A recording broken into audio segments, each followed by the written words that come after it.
Welcome to the second half of today's C++ presentation. Earlier today we had a lightning overview of C++ for those new to it, and then showed upgrading some old C++ code to modern C++.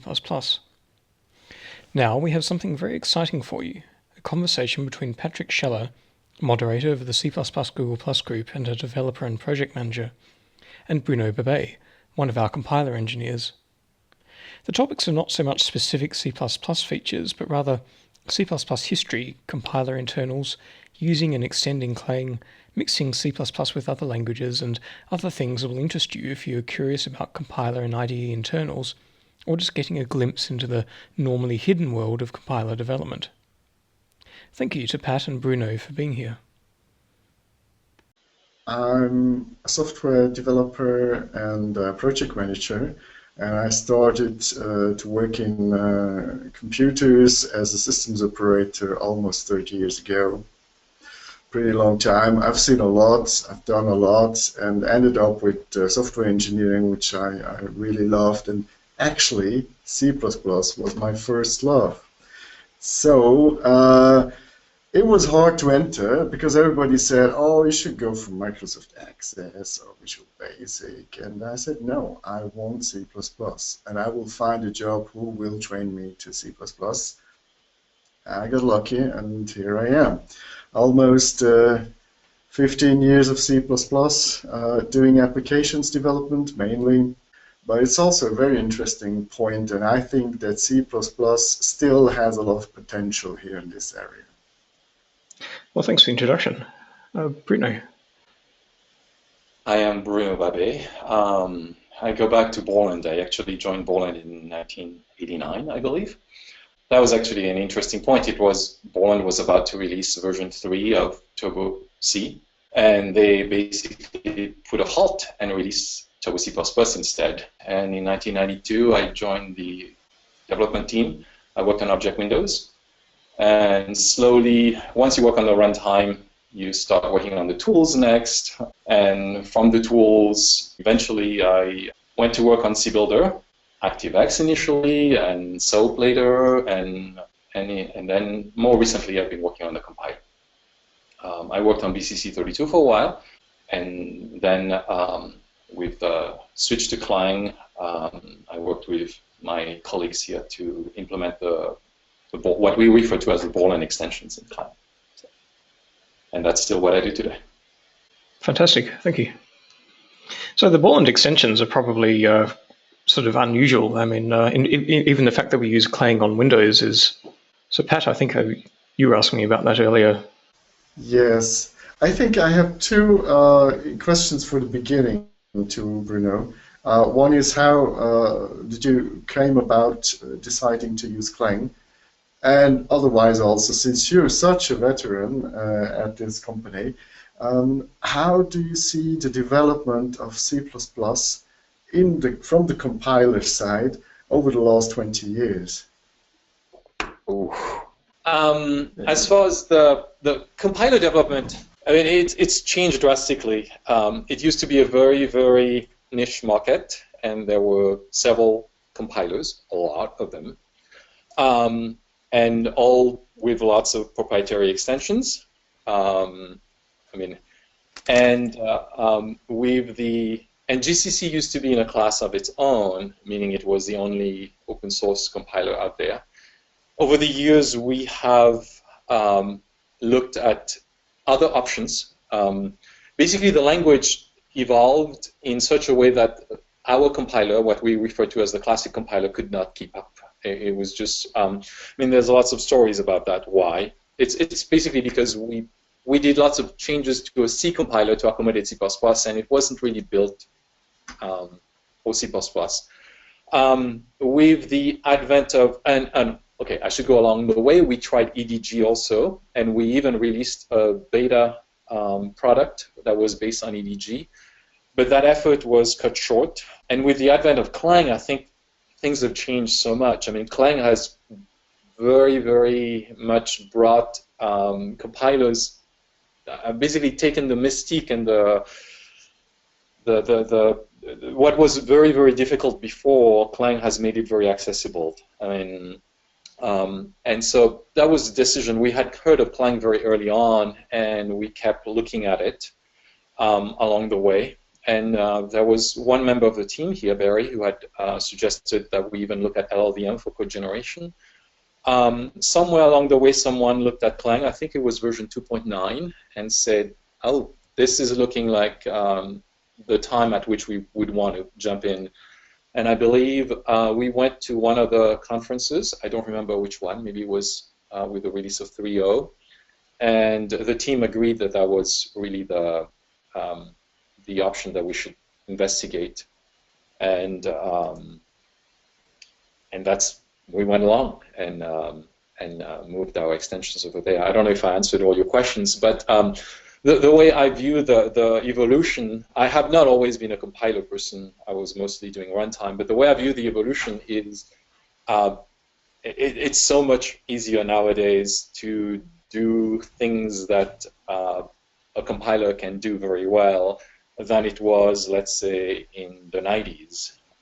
There were several efforts. There are PhD papers. There are lots of parsers around that you can find, and many fuzzy parsers and all kinds of heuristics that people do to try to parse languages, and some of them are very, very successful. I mean, Doxygen and things like that that need to just, let's say, look at the interface and generate documentation about code. You can do that fairly well, but to do things that a compiler can do requires really correctly parsing. Let's say doing something like code completion on a template, where you want to know which instantiation of the template really was there so that you can give the correct members when somebody is asking for code completion.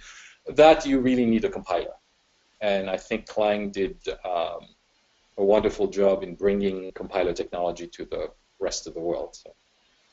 Yeah, thank you very much. I thought you were freezing, that's why. I think, what did I want to ask? There might have been something about, I mean, we have a bunch of compiler extensions. Like also we don't use stock Clang, and if you're curious about those, for example, Bruno, what are our compiler extensions and why do we have them, and does that sort of make the process of using Clang more difficult? Oh yes, it does. I mean, the reason we have them has to go back to what PostBuilder is as a product, and for that you probably have to go back to the 90s, mid-90s. Borland had released Delphi, which was very successful. At the time, we referred to the framework strictly as VCL. Everything was VCL. Nowadays we've broken it up so that we distinguish the RTL from VCL proper, from XML, and from SOAP, and from database. But back then, everything was VCL. I mean, it's just you can see that even in version control still, we use the word VCL to mean the whole Delphi runtime, including RTL database. So there was an effort to do a C++ version of this successful product. It was actually codenamed Sci-Fi, which would be very similar to Delphi. That makes sense. But then the Delphi team came up with a alternate proposal, which was you could actually use Delphi and from C++, because the Delphi runtime could expose OBJs that C++ could consume. A prototype was written. It turned out to be yes, that's the way we want to go. That we could go to market faster. But there are lots of features of Delphi that do not have a direct equivalent in C++, and that's where the extensions come from. So I tend to refer to them as our Delphi extensions. Now, it doesn't mean that those extensions do not have value to plain C++ code, and they do. And some of those actually, it turns out that C++ as language evolved, meaning C++ 11, some of those features were embraced in C++, but and some were not. And there is also, we did propose some of those features as extension to the language. They were rejected for very good reasons. So most of the extensions that we have to do with allowing C++ to interact with Delphi. So there will be things like properties and closures and events and some keywords that allow you to access RTTI, like underbound about class ID or underbound about Delphi RTTI. And a lot of decal specs, for example, those would be the way you can annotate declarations in a way that makes the compiler understand that those declarations need to be treated in a specific way. For example, the Delphi return decal spec. We put this on some classes to tell the compiler that those classes should not be treated as regular C++ classes. They are really classes that represent built-in types in the Delphi language. You might have seen them, let's say, on currency or on set or on dynamic array, and because these are built-in types of Delphi. So that's where the extensions come in. I'm not exactly sure where is the connection between C++ and Delphi here, because even though I was an avid fan of Torgo Pascal and the GUI you had on the DOS, which was excellent, I must admit I didn't follow later on the Borland C++ builder line, and so I'm not exactly sure where is the connection between Delphi and C++ that you're talking about here. The connection comes after Borland C++. So Borland C++ in itself was a standalone, fully C++ toolchain with runtime, object windows, and the compiler, and the editor, and the IDE, and so forth. The switch happened in the mid-90s, where after releasing the last version of Borland C++, we switched to C++ Builder. And C++ Builder was the same compiler as Borland C++, with some extensions. I'll skip those for now. But the IDE was the Delphi IDE, not the Borland C++ IDE. And the runtime was no longer object windows, but it was the VCL runtime. So that's where the switch happens there. I understand that the object windows library is still doing very well. It's available out there, and there's a team of people still working on it. But the product line of Borland C++ itself was stopped, and C++ Builder was born. So, and that's where the Delphi connection comes in, or Delphi, should I say. Are you still using the runtime from Delphi now? The runtime from Delphi, yes, exactly. The GUI runtime of C++ Builder is from Delphi. Oh yeah, okay. But just for the C++ part, the pure C++ part. Yeah, you can use pure C++ runtime and, you know, STL basically, and classic C++ runtime, standard IO, standard lib, and so forth. But if you want to use the framework, the BCL framework or the FMX framework, that framework is written in Delphi. Does it make using both languages in a project easier because of that? It makes it easier from a runtime point of view. You only have to write the runtime once. It makes it very easy for things like the debugger and all the other tools that come along. But I think from a compiler point of view, it makes it much harder, because we have to consume objects that were created by a different tool. And so therefore you have everything involved with whenever you have two languages to interrupt, which is the ABI has to match exactly, otherwise one side cannot interrupt with the other. And so hence those extensions. But even with those extensions, there are still features of the Delphi language which are not accessible to C++. Some of those because they are really deprecated features of Delphi. They're obsolete, I should say, not deprecated, but there are features where the Delphi team feels like, oh, we have a replacement, we have a better substitute nowadays. And therefore, for these features, they are not accessible from C++. Earlier, David and I were talking, the comp type came up, and that's a type that's not accessible from C++, and no one misses it. Or real would be another one. But I think it makes, to answer your question, it makes the runtime easier, but it makes tooling harder. So.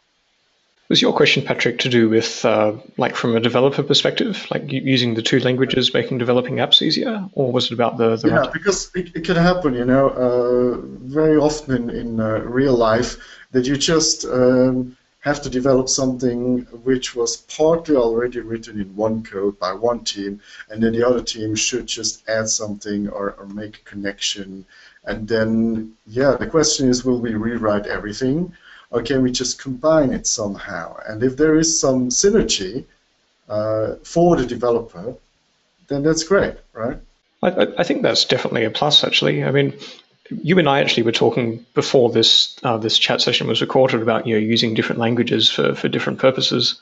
Whether people sort of stick to a language that they know and do everything, or whether they pick and choose a language based on whether it's good or not. And I tend to find that having a choice of language but having them interoperate is a good thing.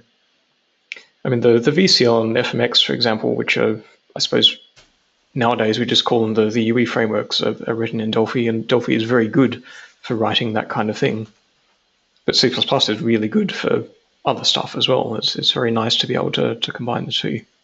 Yeah, I was being more provocative with this and saying that if you approach a new project, you want to make a new application, does it really matter which technology, which language you use?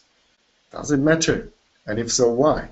I think it matters which technology you use in order to make sure that you can, the technology can limit what other libraries you could use. So a good example would be, let's say there's a great .NET C# library out there that I may want to use, which my app, the language that I choose to write my app in may make it easy or hard for me to use that other library.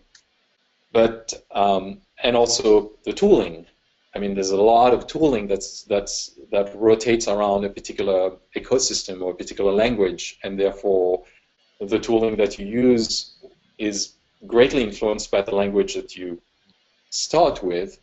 That said, I totally value the ability to mix and match languages, and I wish that we could do a little bit more of that. That's not our focus right now. We tend to go more about embracing new frameworks and new platforms. I would say that the ability to mix and match is great. I mean, you can always mix and match. Even in the case of the C#, I think that there are ways nowadays where you could create an unmanaged DLL and have it accessible and so forth. It's just that there's a little bit of overhead to doing that. So I think that sometimes it can be difficult if you're debugging, though, and crossing the language boundary can be a little difficult. Somebody who's very familiar with C++ might enter in some Delphi code that may not be very evident what it's doing, especially if it's using one of the newer versions of Delphi with some of the newer language features that you may not have been exposed to. But I mean, the runtime will take advantage of all the features, and therefore, if I end up stepping in Delphi code and I see some construct that I've never seen, I go down the hall and I ask some questions, and someone explains to me what it does. And well, I do also have an opinion on that, naturally, and I got asked this question a lot of time during my career. When some projects started new, people were just saying, come on, let's do it in language X, Y, or C. Doesn't matter, because what matters is the final product, and we know it, and this makes it less risky to use that language. But I don't always agree with that. There are so many factors in it that can make this decision go very wrong or very right. Like, for example, I saw big projects that were written by Java maybe 15 years ago, where Java was totally hyped and everybody wanted to do Java. And the bigger the project got, the lamer, slower this project became. And the output, even though the project was not finished yet, the output was so slow, the performance was so deadly slow, and they were absolutely running behind those parts of the code where they could probably squeeze a little bit more performance out. But it was clear they would never bring out a project, an application that was running smoothly. It's a classical thing. Naturally, every C++ developer will sit back and say, yeah, I told you so, C++ is faster, naturally. But then also comes in the complexity and the problems that you get during the development, which is also not neglectable. Like, how much time will it take to develop that application? I mean, if it's going to take 1 year longer, that's going to cost, I don't know, maybe 5 million euros more. Can we afford that? Do we want to afford that? That's a good question too, right? And then also, the quality at the end of the result, the application itself. itself. I mean, do we get better quality of an application when we've written it in C++? Or would it be better with another language? And there, you said it right, the tooling comes in, which is today, I think, easier and better and more comfortable than ever, with a lot of tools helping us to improve our code. It's not just lint on a DOS level, and that's it. We have, as you said, Doxygen, we have debuggers, we have unit tests, we have CI, and everything else that helps us improve our own code and the quality at the end. I think one of the things that surprises me, actually, on the topic of using C++ or picking languages or that kind of thing, is that C++ isn't used as much on mobile as I would actually expect. I mean, mobile phones are sort of quite resource constrained in a way. They can be CPU constrained and memory constrained, and sometimes the languages you use on Android, for example, the memory behavior can be a little odd, especially for a device that has constraints. Whereas a language like C++ is, you can control that, and it's very predictable and probably a lot more efficient. But it does have a C++ interface. And if you want, even on an iPhone, you can use C++ via, for example, Qt, the Qt library. Well, this is where I have to mention that you can use C++ with our frameworks as well. I mean, yes. That's one of our big things. We compile natively to iOS and to Android. Oh, you mean with C++ Builder? Yes, yes. Oh, that's excellent, yeah. That's great, yeah. So that's a big help, because otherwise, I mean, you have to rely on really archaic and poorly documented SDKs from the developers of the operating systems on that level for C++. I mean, like Apple, they have probably an outstanding development documentation for Swift, but go look for C++. Bruno, you can probably chime in here. I mean, you've actually implemented the compilers for iOS and for Android, and we're working on Linux right now as well. That's what Bruno's working on today, I imagine. Oh yeah, that's what I'm working is moving our extensions to Linux. I suppose I think that there's always C++ is a very powerful language, and at the same time, it's not necessarily the language where you get the most productivity. I know some people might disagree with me, but when it comes to especially those devices, let's say on Android, yes, you can use the NDK and write some very low-level engine code, but you still need your GUI and you still need to interact with several libraries, and so we do that, but not everything actually goes with the NDK. Some of those things may have some bridging that actually then talks to the actual Android API itself. There are several libraries that are off limits, so it's a matter of productivity at the end of the day, I think.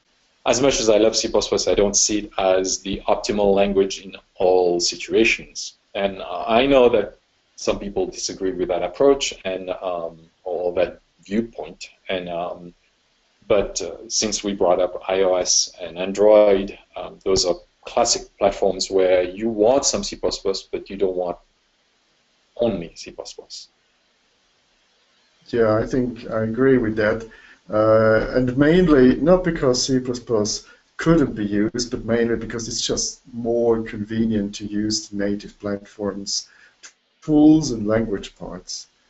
That is true, yeah. And evidently, in the end, an application has to be finished in time, not to be too expensive.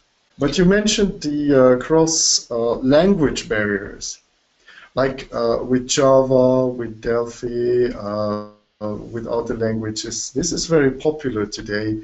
You have language libraries like Swig, for example, which offer this part where you can use C++ to develop extensions for a whole slew of other languages, which is great. Some languages also offer a C, at least, interface which you can use. So I think this is still used in many parts, like for example PHP. A lot of extensions are written in C or C++ because of performance, right?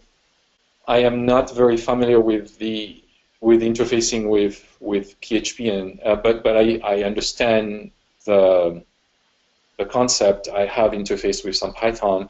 The one that I'm very familiar is interfacing with Delphi, of course. But at the end of the day, it's always the same issue. It's understanding ABIs, and because at the high level you can access an API, but what I deal with are things that happen behind the scene.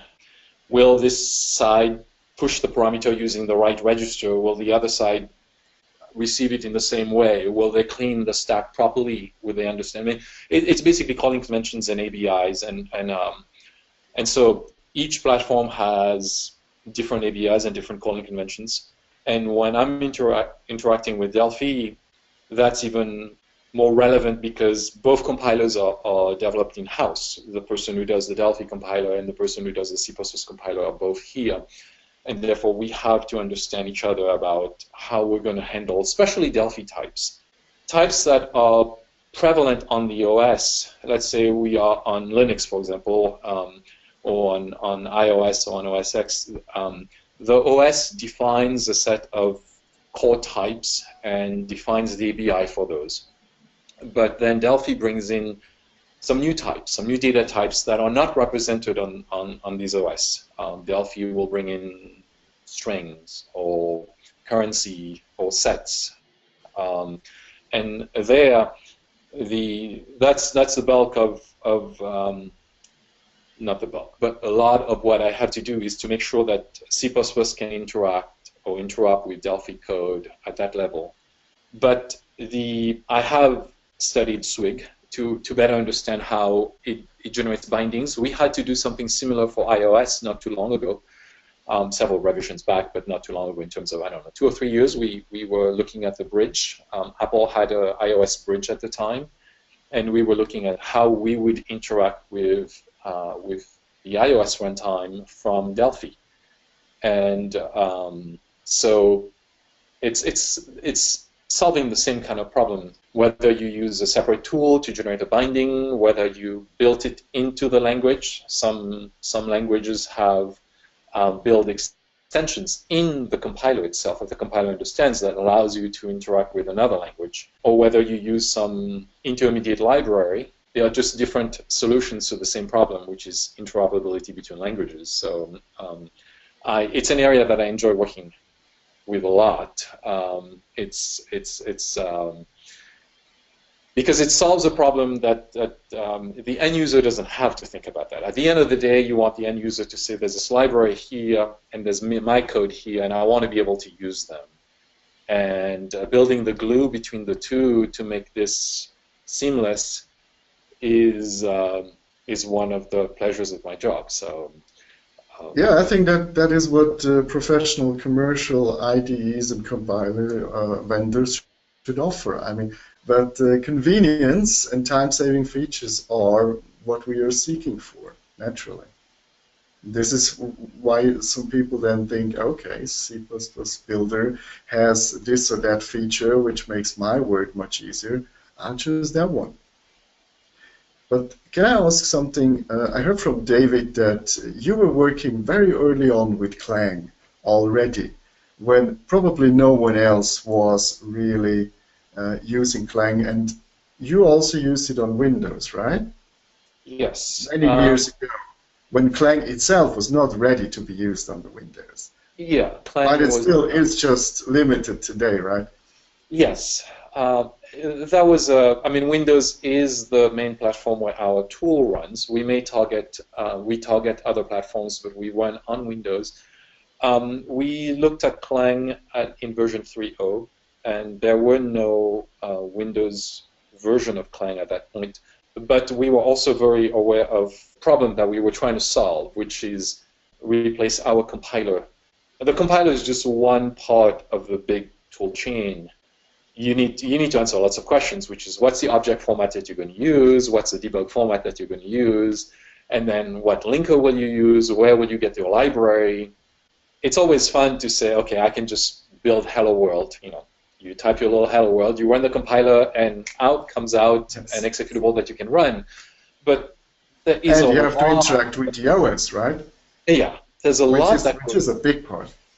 yeah, and there is a lot that goes on between compiling the little code, the hello world, to generating an application that can run, and even more, an application that can be debugged. So you need to be able to step into a debugger and step over your line. Oh yeah, here's hello world, and we step, and here comes the output.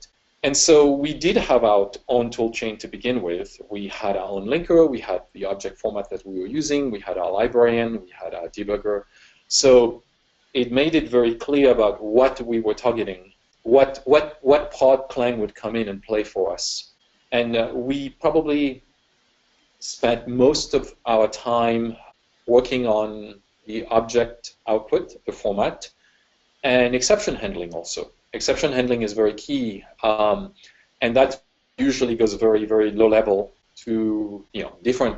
Well, depending on the platform you're in, whether it's on Win64 where the OS provides supports as long as your toolchain produces pdata that describes to the OS exactly how to unwind, or on Win32 where it's a little bit more. There's more bookkeeping. The code itself is very well aware of the frame we just entered, what objects has been created, what needs to be destroyed, and there's what we refer to as the FS chain that needs to be kept active. So then there's more code generation. So the first platform we targeted was BCC64, was for Win64, because it made exception handling actually a little easier, because we would just generate pdata and then the OS would take care of the rest.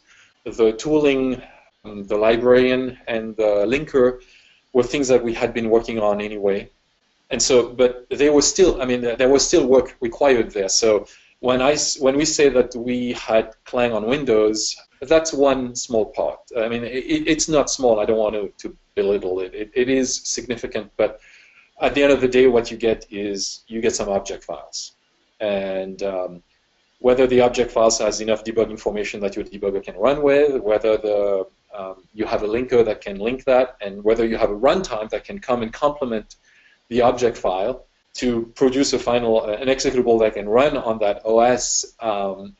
Those are additional steps that we had to take. And recently we made the compiler available by posting an updated version of the free tool that we had been making available. And that's a Clang-based free tool. But along with that, one can see, if you download it, then you can see that, oh, there's a runtime that goes along, and there's a linker, and oh, there's a librarian. So to answer your question, Clang was amazing. It was a pleasure to work with as soon as we started, and I think even though we were not planning to release the Clang compiler for at least 2 revisions, we had one product coming up, and I made a proposal that we release audits, some auditing pieces built on Clang. And then the next release is when we then put out a Win64 compiler that was based on Clang. So back then that was Clang 3.1, I think. And we've upgraded Clang since, and we're now planning to upgrade again to 3.9. And with some of the properties, for example, that might cause issues. I mean, I know, for example, that we have property extension, for example. Microsoft has a property extension, which I believe is in Clang. What kind of issues would that cause? Well, what's going to happen, I think, when in the next version, is we have added lots of extensions to Clang, which are now part of core Clang. They are in core Clang with a different implementation in mind. In this case of the property you're referring to is the DeclSpec property, which is one of the Microsoft extensions. Our property is actually with a keyword, underbound property, where that's just the way we implemented it. Behind the scene, the two are very compatible, but not totally identical. The implementations are very different. The Microsoft property model differs from ours. Like, I can give one example. Like in our model, a public property can be backed by a private data or private member, not in the Microsoft model. So, but at the same time, the current Clang supports the Microsoft model. So what we want to do, we don't want to bring our property implementation to the latest version of Clang, what we are doing is we are basically just reworking our implementation to reuse what's there already and then make additions where we need additions made. Because that's the better way of embracing Clang, is to use Clang as features get added to Clang, is to embrace them, as opposed, and if there's code that's in the Clang compiler that can meet our needs, that's where we want to go. And then we don't want to maintain two parallel implementations. But there are differences. Properties are just one of the ones you mentioned there. Even the way we do DLL import and DLL export, which is a more classic, I mean, anybody who's done Windows programming is familiar with that. There are little subtleties in the Borland implementation of DLL import, DLL export, and the Microsoft implementation of DLL import, DLL export. The same can be said about select any, for example. The way we, just the subtleties, like what do we allow you to do with select any? We require that as you're declaring the select any, you initialize it, and the Microsoft version does not require that. It's just little subtleties, but they do show up at the implementation level. So you will get a warning or an error, and so therefore we have to make little amendments where because we want to keep supporting the code that we compiled with the classic compiler. I find it very interesting that you say that you want to go as standard as possible with Clang, and this is a very interesting approach. I think what I've been pushing for is moving away from my extensions and embracing the standard wherever possible. A good example of that would be enumerations. In Delphi, there's always been the ability to make what they call scope enumerations. And there's a $ scope enum directive.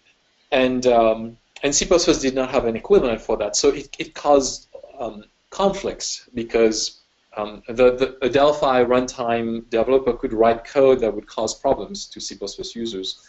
And those were the problems that were very subtle, because you wouldn't find the problem when the code was converted to C++. You'd find the problem when you refer to the enumeration. You refer to a member of the enumeration, and at that point you find out that it's ambiguous, because at the time we didn't have scope enumeration. Now C++11 does support scope enumeration. Exactly. So that would be an area where we say, okay, let's embrace the standard. Let's not. So you were actually ahead of time, right? Yeah, and there are other areas like that. The Delphi, method reference and C++ Lambda would be another good example of that. When Delphi first supported method reference, we exposed it in C++ as an interface with an invoke method. And so you are on your own as to how you would interact with the Delphi API that expected a method reference. And then with C++11 comes lambdas. Okay, lambda is a perfect fit for this feature, and therefore we want to embrace the standard. So the way we want users to see a Delphi method reference is as a lambda in C++. And so things like that, if we move towards that, those ideals, I think what happened, it will diminish the number of extensions that we need to add to the language. It won't eliminate them totally. And Patrick, as far as your point about making suggestions for some of those extensions to the language itself, I am not very positive there because, well, there are two reasons. One is some of those extensions were proposed back in the old days. You'll have to go back to early C++ meetings. At least there was one, I think, even if I'm not mistaken, it was probably held in Santa Cruz, not too far from here, or shortly before or after the Santa Cruz meeting. So that would have been at the end of the 90s and the beginning of 2000. And also, I do not believe that some of those extensions would provide any value to C++. So when the extensions are there for interoperability with Delphi, that's what they are for. I mean, there are lots of other well-known examples of other C++ compilers having extensions that are there strictly to interop with other languages.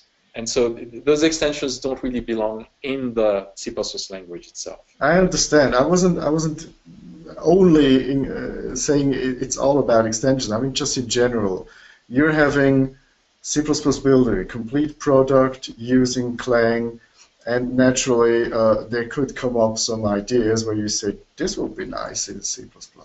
Yeah, I agree, and I think there are some things that some of the extensions that we've done that were targeting Delphi that could be of value to someone outside of the context of Delphi. I mean, it's something we see a lot. We see a lot of C++ code that's strictly C++. I mean, they're not interacting with Delphi, they're not interacting with DCL or FMX, and yet they use properties. I mean, it is a useful feature. Whether someone agrees with that as something you should do, or whether someone says, no, you should write standard code, that's debatable. But we do see quite a few customers of ours who will use the extensions outside of the context of Delphi interaction. I would like to go maybe out of the down to the metal part of the compiler and just stand back and let me say, or let have you say, what makes a good compiler, in your view? We have so many nowadays. I mean, it's amazing.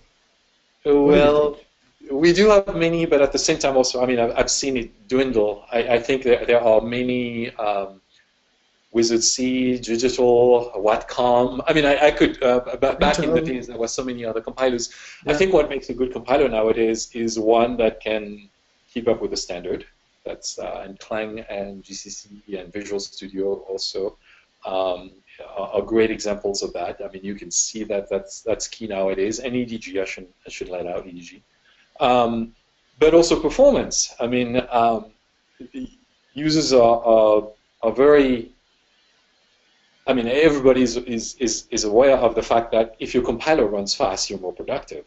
I mean, if you have to go get tea while you wait for the build, that's fine. But if you have to go to lunch, then that's worse. I mean, it's just, you can see the progression there. But I am also more interested in the compiler from a point of tooling productivity. I don't know whether that's the right word, but I'll refer to it as productivity features or IDE productivity. To me, I don't want my code completion, or I don't want my refactoring engine, and I don't want my documentation tool to be another parser.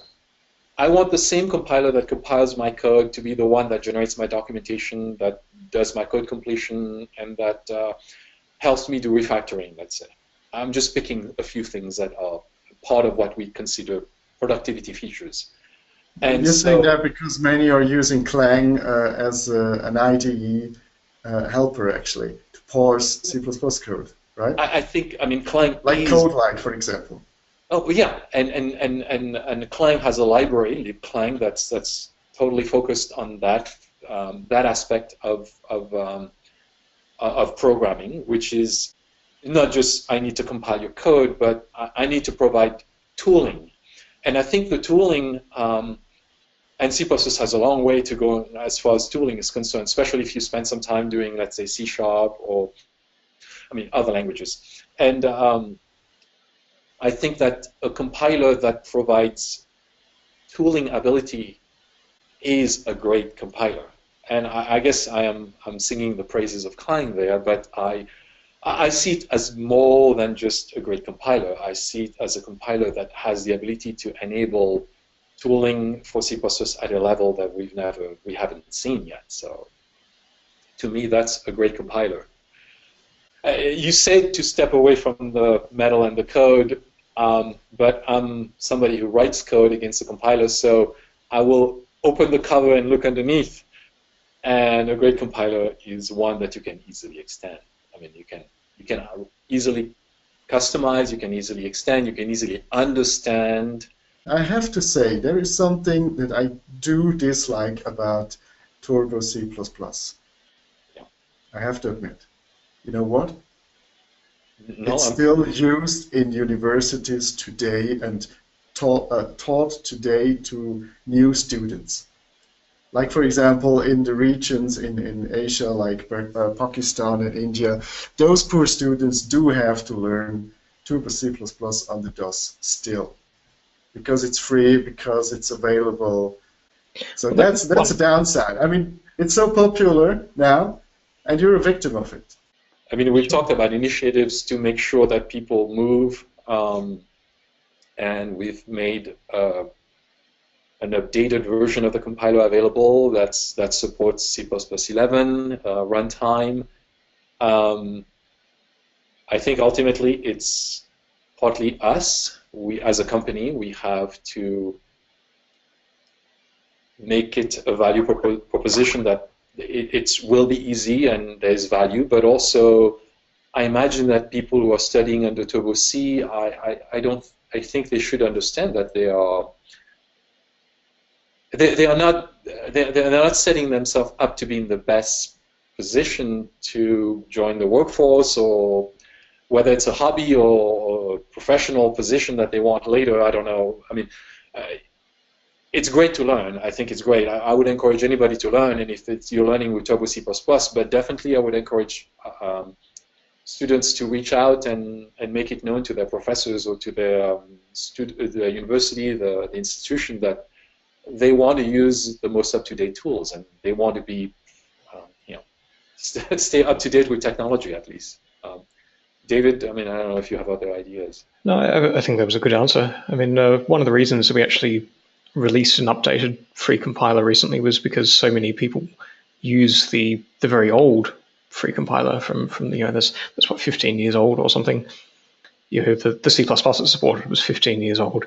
And so the new free one is hopefully effectively a drop-in replacement. I mean, it is the new Clang-based compiler, but even the command line options, for example, are compatible with the old version. And so we are hoping that people will find that easier to use when they were using the old compiler and the old technology. They can sort of move to the new Clang-based, the new language, the new features, and that kind of thing easily. Supporting students and learning and stuff like that is a good thing to do as well. And so it's nice to kind of upgrade to a newer version and give them that. It's not nice, David. It's vital.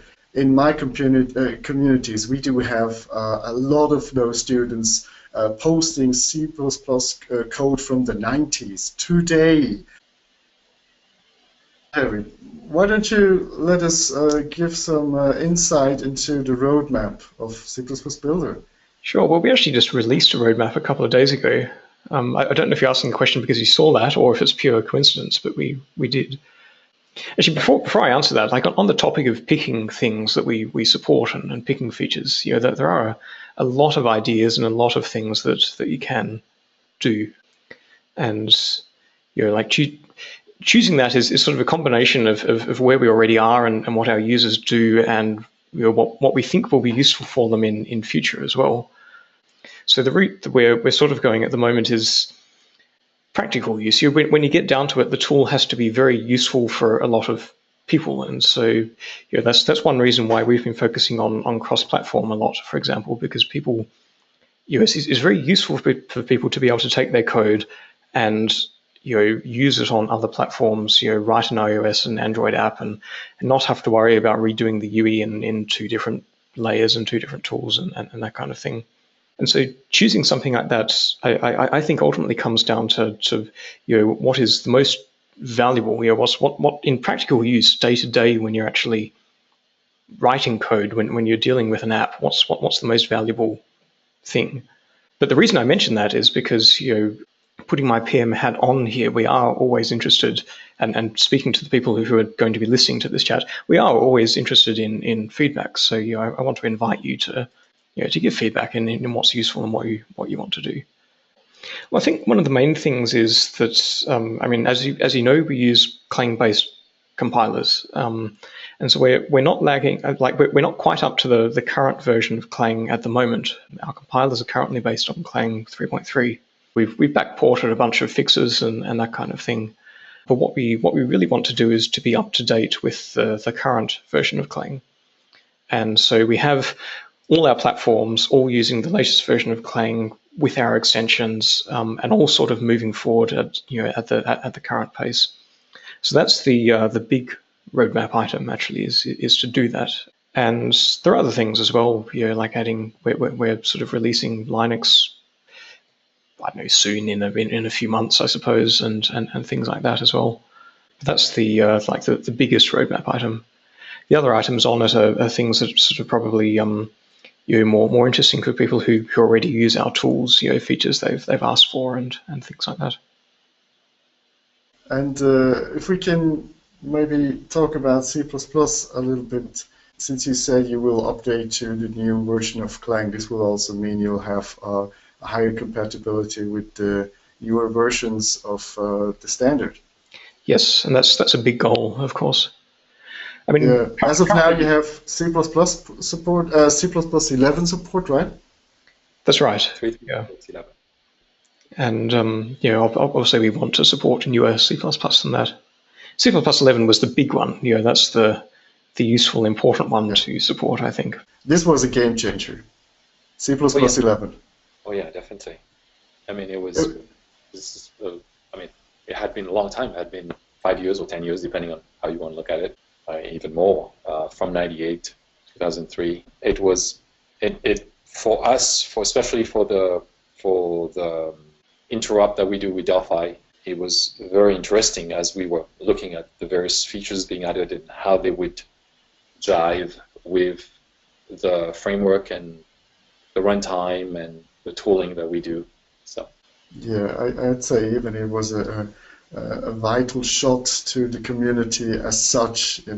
Suddenly people were enthusiastic about C++ again. It was incredible. I can say from the community that was really boosting. We have two communities, one with over 100,000 and one with 40,000 members. I mean, that was unthinkable before 2011. What is, in your view, I mean, both of you, what is your favorite feature of C++ 11? Bruno, I'll leave that to you. Well, I think I love lambdas. I love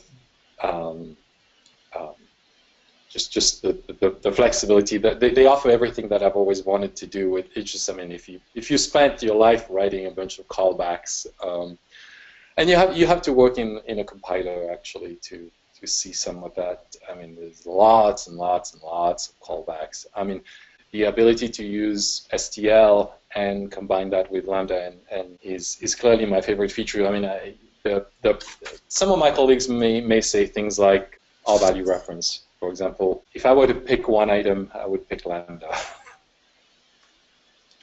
I think I would go for type inference. To me, one thing I particularly sort of dislike in code is duplication, and also having to do something yourself that a computer can do very well for you. So like a really simple example is you write type foo equals, I don't know, new type or something like that. You immediately have the type twice. Why? I think I have to be careful here that the code has to be clear. To me, the really appealing reason is avoiding programmer doing work that a compiler can do for you. And I like a language that does things like that. Yeah, I see what you mean. And I must say that I do like auto, but on the other hand, I always have this reservation that I think you should know what the type is that auto will return. Because if you start to ignore what types you're using, we're going into Visual Basic, area where developers will just not know what they're doing, and they're just using auto because they say, okay, let the compiler do this. Something good will come out of it, and that's not always the case, right? I think that's true. Yeah, like any language feature, you have to be, you have to choose when you use it. I mean, I think your code needs to be clear and understandable and easy for you to know what you're actually dealing with. I'll probably draw this to a close. So thank you very much, both of you, for attending. Thank you too, also for the very interesting talk and giving the chance for the community to have a look inside the compiler and the features that C++ offers. So also as part of the cooperation with the C++ Google+ community, we have a promotion as well where you can get 20% off the upgrade price. So we have Starter that's free right now for these webinar sessions, but 20% off the price of an upgrade from that to our professional or enterprise as well. And so thank you, Pat, for organizing that. Thank you.